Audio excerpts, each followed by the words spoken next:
Olá, boa tarde. Seja muito bem-vindo, seja muito bem-vinda. Está começando mais um ICL Urgente, as principais notícias do Brasil e do mundo com análise a quente aqui no canal do ICL Notícias.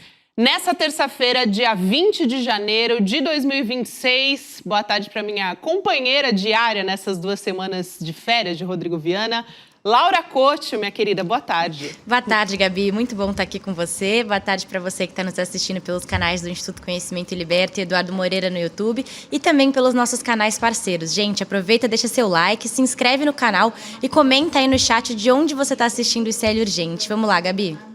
Vamos lá, Laura, começando aqui com notícias quentíssimas, diretamente do noticiário internacional, porque hoje, gente, não parece que faz anos, mas na verdade a gente tem só 1 ano de mandato do Donald Trump. Eu disse anos porque é um caos, um rastro de destruição e também de autoritarismo desse 1 ano de segundo mandato do Donald Trump, né? Separadamente, não seguido o mandato do Donald Trump, mas o suficiente para causar estragos, que começou até com ameaças tarifárias, guerra comercial, e a gente não imaginou que pudesse chegar até ao fim, eventualmente, da ordem mundial como a gente conhece. Então, uma extrema-direita aqui conquistou espaço dentro da Casa Branca, publicamente, o Trump continua impondo as suas vontades pelo mundo inteiro, com ameaça de uso da força, ou até literalmente usando a força, com interferência em outros estados. Isso é o que a gente tem acompanhado nesse primeiro ano de mandato do Donald Trump, uma guinada cada vez mais autoritária e que avança. O governo Trump quer governar o mundo pelas redes sociais. Não fui eu que disse isso, foi o presidente Lula. Pessoal, hoje o presidente Lula esteve numa cerimônia no Rio Grande do Sul, do Minha Casa Minha Vida, e proferiu essa fala que a gente traz aqui agora, um trechinho por vídeo. Vamos acompanhar. Vocês vejam uma coisa, vocês já perceberam que o presidente Trump quer governar o mundo pelo Twitter? É fantástico. Todo dia ele fala uma coisa e todo dia o mundo fala aí da coisa que ele falou. Todo dia. Você acha que é possível, gente? É possível eu tratar do povo com respeito se eu não olhar na cara de vocês? Se eu achar que vocês são um objeto e não um ser humano? É uma fala forte do presidente Lula, que, na verdade, ontem teve um artigo publicado no New York Times, foi notícia aqui no ICL Urgente, também analisando esse momento do governo dos Estados Unidos e da atuação do Trump, dizendo o hemisfério é nosso, num contraponto do que vem dizendo pelas redes sociais o governo do Donald Trump. Então, agora o Lula sobe ainda mais o tom. E como eu disse agora na abertura, 1 ano de mandato, exatamente 1 ano que o Trump sentou na cadeira da Casa Branca, e a gente relembra, começando aqui com uma tela para trazer uma espécie de resumo. Vamos tentar relembrar os pontos principais deste mandato do Trump. Terrorismo tarifário, pessoal, para tentar prejudicar a China, principalmente no mercado global, mas também avançando contra outros países. Recentemente falamos do Irã, também agora retalhar países europeus alinhados com a OTAN e principalmente com a Groenlândia, né, numa frente, vamos dizer assim, de resistência ao que o Trump tenta avançar contra a Groenlândia também. Então, o aumento das taxas. Política externa, propondo um conselho para rivalizar com a ONU. Isso é recente, dessa semana também, o tal do Conselho da Paz. A gente destrincha aqui no ICL Urgente também, daqui a pouquinho, como é que essas negociações estão nesse sentido. O Trump vai querer ir para Davos para falar a respeito disso. E tem o uso da força também, nessa primeira tela, que entra como um destaque nos últimos 12 meses. Foram 7 países bombardeados pelos Estados Unidos. Venezuela, o mais recente, com o sequestro de Nicolás Maduro, Síria, Iraque, Irã, Nigéria, Iêmen e Somália. Na tela seguinte, continuamos falando do desrespeito à soberania das nações, principalmente na imagem da Venezuela, deportação em massa. Então, 2,5 milhões de pessoas que foram expulsas dos Estados Unidos no ano passado. 600 mil foram deportadas, desse número maior, o restante deixou o país numa espécie de forma voluntária, depois de receber uma ordem de remoção, na verdade. Então, uma atuação anti-imigração muito forte e que se intensifica cada vez mais. Truculência e morte, conectada a isso que eu acabei de falar. Então, a Polícia de Imigração, o ICE, tem feito ações violentas. Recentemente, uma mulher foi morta. Também, na mesma localidade que o George Floyd foi morto recentemente pelas forças policiais dos Estados Unidos, um lugar muito simbólico. E, nesse caso, foi uma abordagem do ICE. E aí, o Drill Baby Drill, né? O perfure, bebê perfure. O Trump deu novos incentivos para a indústria de combustível fóssil, enfraqueceu regulações ambientais, anunciou a retirada dos Estados Unidos do Acordo de Paris.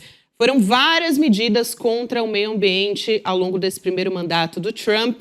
Escândalo sexual, isso é importante, gente, porque fragiliza o Donald Trump eleitoralmente. É uma preocupação do Donald Trump. Ele foi citado nos e-mails trocados pelo abusador sexual condenado Jeffrey Epstein.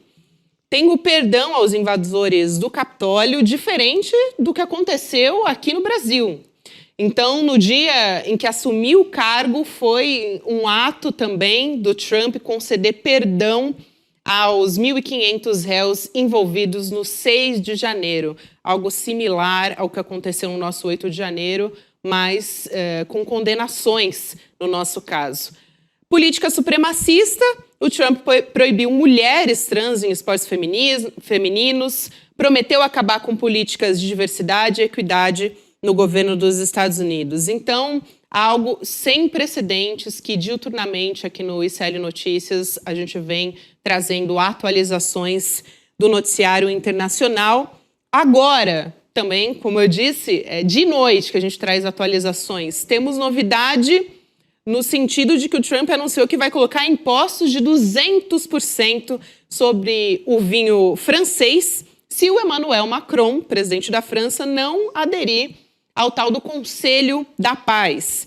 Só que não foi só isso, alinhado a esse avanço, a essa ameaça de frente com a França, né, matéria que está no nosso site, no ICL Notícias, o Trump também atacou o Reino Unido, que segundo ele planeja ceder a ilha de Diego Garcia, onde hoje tem uma base militar vital dos Estados Unidos, e também postou nas redes sociais algumas montagens bastante ofensivas, para dizer o mínimo, ameaçando a soberania desses países, anexando Groenlândia, Canadá, Venezuela, uma espécie de jogo de war que ele publicou nas redes sociais. Vamos mostrar essas imagens aqui na tela? A gente separou a primeira, mostrando ali na esquerda o vice-presidente dos Estados Unidos, o J.D. Vance, no meio o Marco Rubio, secretário de Estado americano, e o Donald Trump com a bandeira dos Estados Unidos fincada ali no território da Groenlândia. Na sequência, também tem o Trump fazendo uma reunião na Casa Branca e, se vocês repararem, ali no canto esquerdo, pessoal, vou me aproximar aqui só para vocês poderem visualizar, mas tem a sobreposição da bandeira dos Estados Unidos não só sobre o território estadunidense, mas também em cima da Venezuela, que está aqui pequenininha, mas dá para ver também aqui no canto inferior direito do mapa, que aqui, ó, agora sim eu apontando aqui para a tela, dá para ver que ele coloca a bandeira também dos Estados Unidos em cima da Venezuela, em cima do Canadá, da Groenlândia também. Então, é uma postagem realmente mostrando que é o Trump nessa posição de imperador do mundo e que continua fazendo avanços. A Laura também traz informações sobre isso, né, Laura? Gabi, o Trump só aparece em encontro de cartas marcadas, né? Durante a madrugada de hoje, o presidente dos Estados Unidos afirmou que teve uma conversa telefônica muito boa, segundo ele, com o secretário-geral da OTAN, o Mark Rutte, sobre a Groenlândia, Gabi. O Trump também afirmou ter concordado com uma reunião entre vários países em Davos, na Suíça, durante o Fórum Econômico Mundial. Vamos ver um trecho da declaração do Trump sobre essa ligação. Abre aspas, concordei com uma reunião das diversas partes em Davos, na Suíça. Como deixei bem claro para todos, a Groenlândia é imprescindível para a segurança nacional e mundial. Não há como voltar atrás. Nisso, todos concordam. Foi isso que o Trump disse, Gabi. Laura, é interessante esse posicionamento do Donald Trump, dizendo que teve uma reunião muito boa, porque, na verdade, foi ele próprio, o Trump, quem ameaçou, colocou em xeque, de alguma maneira, a OTAN, essa aliança mundial que é tão forte, mas que fica com uma ameaça muito clara do Trump quando ele se coloca, de alguma maneira, como um rival de aliados, nesse caso, a Dinamarca, né? Um pouco depois disso também, o Donald Trump vazou, agora há pouco eu falei sobre a França, sobre um avanço direto contra a França, ele vazou mensagens do presidente da França, o Emmanuel Macron, que ele teria enviado, o Macron, para o Trump. Então a gente tem aqui na tela essas mensagens no celular dizendo o seguinte, né? Do presidente Macron ao presidente Trump. Meu amigo, estamos totalmente alinhados sobre a Síria, podemos fazer grandes coisas sobre o Irã. Eu não entendo o que você está fazendo na Groenlândia. Vamos tentar construir grandes coisas. Posso organizar uma reunião do G7 depois de Davos, em Paris, na tarde de quinta-feira. Posso convidar os ucranianos, os dinamarqueses, os sírios e os russos à margem, ali do lado, né? Vamos jantar juntos em Paris na quinta-feira, antes de você voltar para os Estados Unidos. Emmanuel. Então, eu estava falando agora há pouco de Davos. Depois dessa mensagem, o Macron, eu acho que é muito simbólico que ele tenha discursado nesse Fórum Econômico Mundial, lá na Suíça, justamente porque essa resposta veio de uma maneira não oficial, mas muito direto também aos Estados Unidos. Então, a gente tem o trecho do Macron criticando as intenções imperialistas dos Estados Unidos, dizendo que o mundo está caminhando para um lugar sem regras. Vamos ver essa fala. Look at the situation where we are. I mean, a shift towards autocracy against democracy, more violence, more than 60 wars in 2024, an absolute record, even if I understood a few of them were fixed. And conflict has become normalized, hybrid, expanding into new domains, space, digital, information, cyber, trade, and so on. It's as well a shift towards a world without rules, where international law is trampled underfoot, and where the only law that seems to matter is that of the strongest, and imperial ambitions are resurfacing. A gente, para quem está acompanhando o ICL Urgente só por áudio, basicamente a frase mais forte do Macron é a que ele fala que o direito internacional é pisoteado, enquanto a única lei que parece importar é a lei do mais forte e as ambições imperiais que estão ressurgindo. Nesse mesmo Fórum Econômico Mundial, quem discursou foi a Ursula von der Leyen, a presidente da Comissão Europeia. Teve um discurso bastante alinhado com esse do Macron e outras publicações também, outras declarações do Macron em relação ao Trump. Criticou o novo tarifaço, também esse avanço da Groenlândia, avanço dos Estados Unidos contra a Groenlândia. Ela se posicionou a respeito disso. A gente traz mais esse trecho aqui no ICL Urgente. Vamos assistir. And this is why the proposed additional tariffs are a mistake, especially between long-standing allies. The European Union and the United States have agreed to a trade deal last July. And in politics, as in business, a deal is a deal. And when friends shake hands, it must mean something. Full solidarity with Greenland and the Kingdom of Denmark.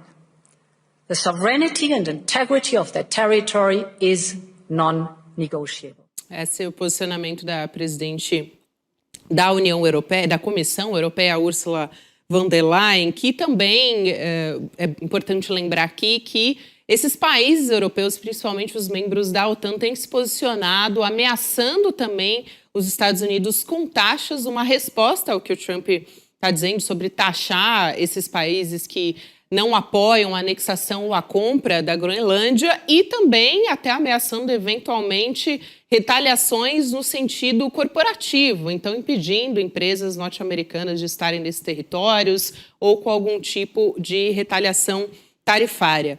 O Brasil também, a respeito do Conselho da Paz, agora há pouco a gente falava sobre isso, antes de entrar nesses posicionamentos, especificamente como é que o Brasil tem se colocado em relação a isso, eu quero trazer aqui também o motivo pelo qual o Donald Trump está interessado em ir até Davos, na Suíça. Ele tem interesse nisso, basicamente, para fazer propaganda do Conselho da Paz, que tem sido chamado até de ONU paralela por alguns especialistas. E essa lista dos países que estão apoiando, né, Laura, não está tão expressiva assim ainda. Como é que Gabi, Gabi, esse tal Conselho da Paz do Donald Trump tá flopado, como dizem os jovens da minha geração. Do lado do Brasil, o ICL Notícias foi informado pelo Palácio do Planalto que nosso país não vai estar presente no evento e que, portanto, não vai assinar qualquer adesão. Vale lembrar, Gabi, que a gente trouxe ontem aqui no ICL Urgente a informação de que o Lula foi, sim, um dos convidados do Trump. Outros países, como a Noruega, a França e a Irlanda, também optaram por rejeitar essa adesão, argumentando que esse papel internacional do órgão já é preenchido pela ONU. Já a Alemanha e a Rússia agradeceram o convite, mas não se comprometeram a nada. Aquele clássico vou ver e te aviso, né, Gabi? Resumindo aqui, nenhum país de grande expressão política quer botar a mão no fogo pelo Trump. Nada de novo no front, né? Eu vou ver e te aviso porque ninguém quer estar ao lado do Trump no momento em que ele quer criar uma ONU paralela e dar todas as cartas. Quer dizer, vai atuar esse Conselho da Paz em conflitos internacionais, segundo a premissa que o governo dos Estados Unidos tem divulgado. Quem dá as cartas é o Trump e o curioso dessa história é que seria um mandato vitalício também. Então, os Estados Unidos fariam um papel ainda mais de todo-poderoso.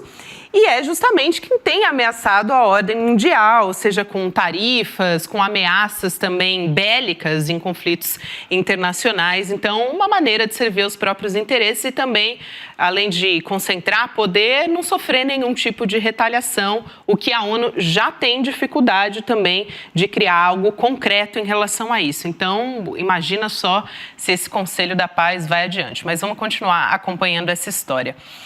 Agora, eu falava sobre os posicionamentos do presidente Lula. Ele tem já há muito tempo se posicionado a respeito do genocídio em Gaza, foi criticado no início.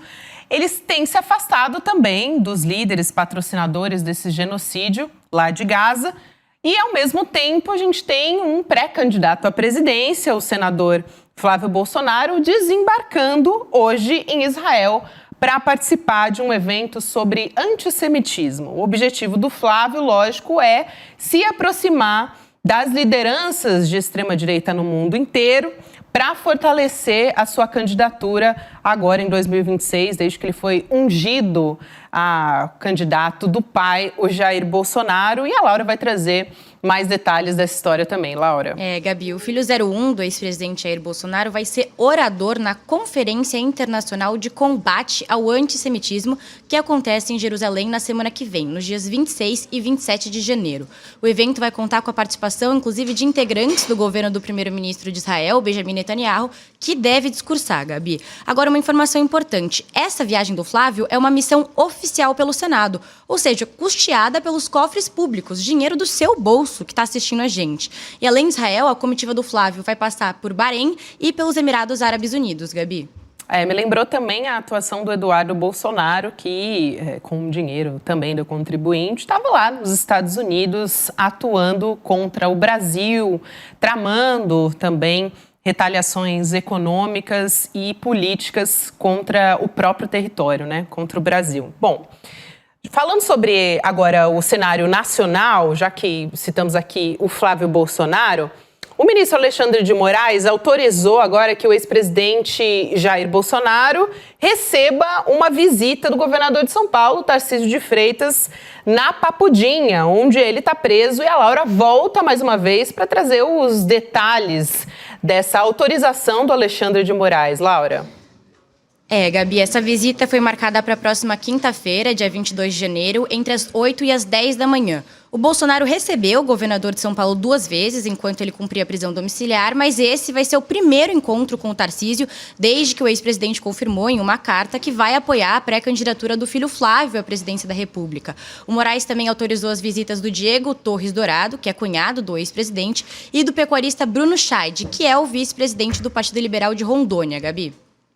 Isso, e Laura, a avaliação nos bastidores desse encontro, ontem a gente falou sobre isso no ICL Notícias, no próprio Urgente também, é de que o Jair Bolsonaro vai chamar o governador de São Paulo, o Tarcísio de Freitas, como diria aquela expressão, aquela gíria, na chincha. Ele vai dar o papo reto pro Tarcísio de Freitas sobre o Flávio. Dizer, olha, você tem realmente que apoiar o nome do Flávio Bolsonaro. Então para de ficar pagando de candidato à presidência, de candidato virtual à presidência, na verdade. Porque o Tarcísio, no final do ano passado, ele era o principal cotado para assumir essa vaga, mas o clã Bolsonaro queria alguém ali de dentro, alguém da família. No fim das contas, o Jair acabou anunciando o próprio Flávio. Apesar de que essa situação na extrema-direita, eles estão batendo cabeça, realmente se dividindo nesse sentido. O próprio Flávio Bolsonaro deu uma entrevista para a CNN, dando o tom do que vai ser essa conversa do Jair com o governador de São Paulo.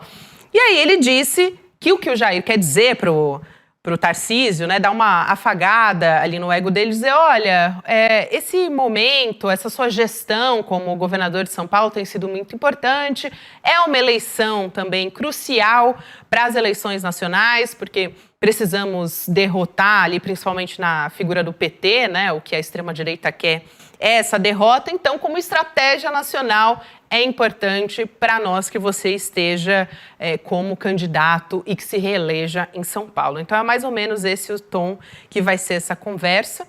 O jogo eleitoral continua a todo vapor, então a gente traz também nos últimos dias uma definição por parte do governo. Dessa vez, o presidente Lula conversou com a ministra Gleisi Hoffmann, pediu para que ela concorra agora ao Senado pelo Paraná. E com isso, acaba que o presidente precisa antecipar também quem é que vai assumir esse ministério, quem vai ficar à frente do comando das relações institucionais do governo a partir de abril. Também a Laura traz os detalhes do que está sendo já articulado para assumir esse posto, né? Gabi, tem uma constelação de cotados para assumir o Ministério da Gleisi e a corrida já começou. Os ministros Wellington Dias, do Desenvolvimento Social, e Camilo Santana, da Educação, são duas opções levantadas pelo governo. Isso porque ambos se elegeram senadores em 2022 e não precisam disputar o pleito desse ano para continuar com o mandato ali no Congresso. Já a Gleisi afirmou que está entusiasmada para cumprir o que considera uma missão dada pelo presidente, mas nos bastidores aliados recomendam cautela, Gabi. O Lula tem dito que a eleição de 2026 vai ter um perfil diferente das anteriores e o presidente pretende avaliar com cautela a nomeação dos ministros que vão substituir os titulares atuais em abril, Gabi. Isso é importante porque tem várias pastas que vão precisar de novos nomes, ao mesmo tempo que o governo precisa de nomes fortes para concorrer nas eleições. Então, são duas frentes de atuação.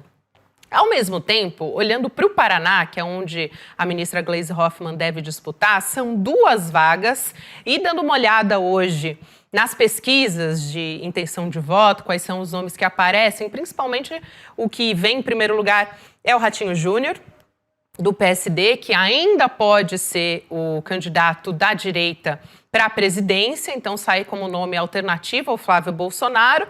Também pode ser que fique para o governo estadual. E tem a Cristina Graham, do Podemos, que perdeu no segundo turno da Prefeitura de Curitiba, isso em 2024. Isso estou falando aqui das pesquisas eleitorais para o Paraná. Tem também um bolsonarista, o Felipe Barros, pelo PL, e do lado progressista ainda tem o nome do Zeca Dirceu aparecendo.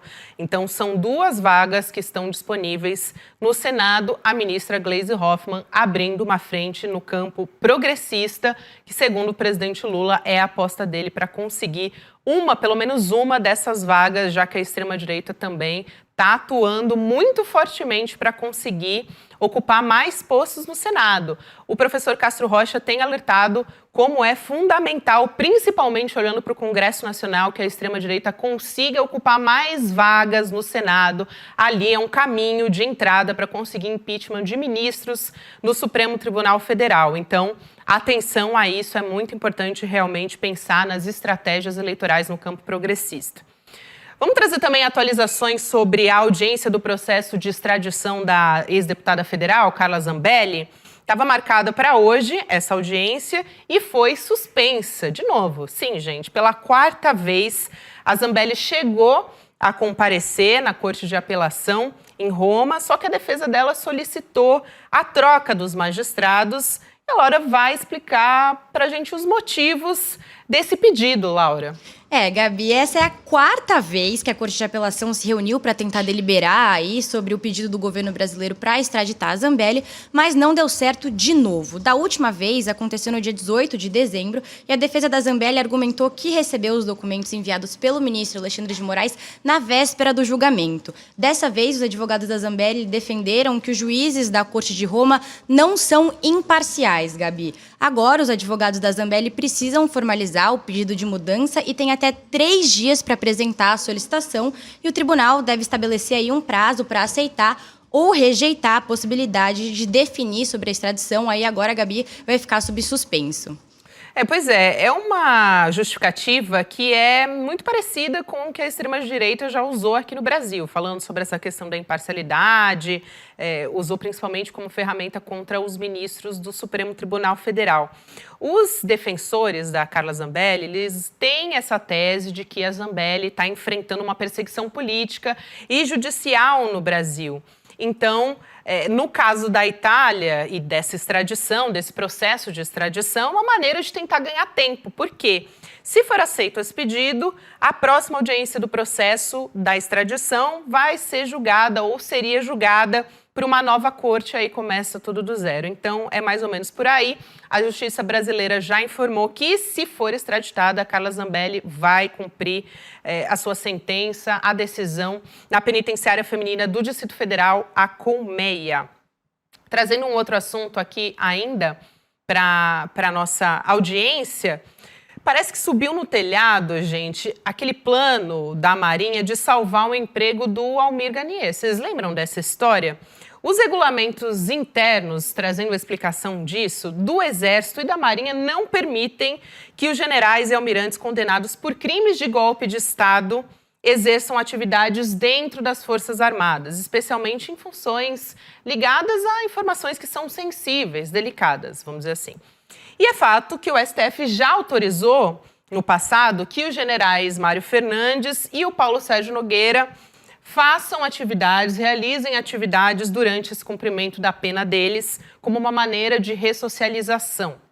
Só que no caso do Almir Garnier, gente, é diferente.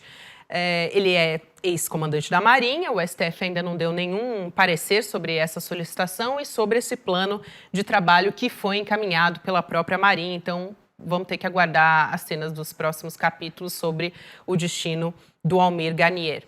Ainda dá tempo de falar sobre o caso do Banco Master. Os deputados federais, Pastor Henrique Vieira, do PSOL do Rio, e também o Rogério Correia, do PT de Minas, que, aliás, deu entrevista para o ICL Notícias Primeira Edição, eles acionaram o Banco Central para prestar informações sobre a atuação da empresa Clava Forte Bank S.A. Essa Clava Forte se define como um banco para impulsionar os projetos do Reino de Deus, gente. Foi lançado pelo pastor André Valadão, que é aquele líder da Igreja Batista da Lagoinha. O que os parlamentares estão questionando nessa história? Se a Clava Forte Bank é enquadrada como fintech, a instituição de pagamento nos termos da regulamentação do Banco Central. E também estão cobrando esclarecimentos sobre a inexistência de autorização para funcionamento como instituição financeira. Laura, traz os detalhes dessa história. Gabi, rapidamente aqui, Gabi, o requerimento dos parlamentares também questiona se há vínculos contratuais, operacionais ou societários entre a Clava Forte Bank e o Banco Master. Essa dúvida ganhou força depois que o site da Clava Forte saiu do ar no mesmo dia em que se tornou pública a prisão do Daniel Vorcaro, que é o controlador, do Banco Master. Vale lembrar também que um dos pastores da Igreja Lagoinha, o Fabiano Zettel, é cunhado do banqueiro Daniel Vorcaro. Gabi. É isso, Laura. Aproveitando para agradecer e me despedir de você nessa edição do ICL Urgente. Amanhã estaremos de volta. Obrigada, Gabi. Até amanhã. Até. Então, você também que está aqui comigo, um recado final. Nessa quinta-feira, a gente vai lançar aqui no ICL Notícias, às 8 horas da noite, então 22 de janeiro, é quinta agora, tá? A nossa pesquisa de religião, a política, em diversos âmbitos. e que vai nortear, são dados importantes para esse período de eleições, gente. Então vai lá em icl.com.br/pesquisa para conferir o lançamento e as análises a partir desses dados. O Eduardo Moreira, junto com um time muito importante, vai trazer esse lançamento. O professor Castro Rocha, Luiz Costa Pinto, enfim, um grande elenco vai trazer os dados que com certeza vão te surpreender e vão nos ajudar a entender esse Brasil. É uma pesquisa de opinião importantíssima sobre como pensam os brasileiros. E vem aí o N2 com a Roberta Garcia, Chico Sá e o nosso grande elenco de comentaristas e convidados. Amanhã o ICL Urgente está de volta, pessoal. Boa noite. Em 2025, o mercado financeiro errou todas as previsões para dólar, bolsa e tudo mais. Mas isso não é surpresa. O mercado tem interesse por trás de todas as previsões. E quando você entende só metade do caminho, você vira refém dos coaches e do mercado financeiro que são patrocinados por bancos. É por isso que eu e o Eduardo Moreira preparamos algo de especial. O Mapa da Mina de 2026, no dia 29 de janeiro, às 8 horas. Uma aula para quem quer previsões independentes para 2026, sem interesse de banco por trás. Você vai entender o que se espera de verdade para dólar, bolsa, juros e fundos em 2026.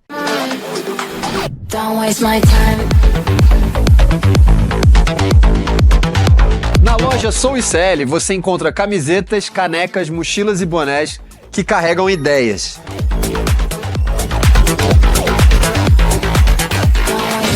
Produtos com propósito para quem acredita em justiça, consciência e transformação. Vista, use, leve a luta com você.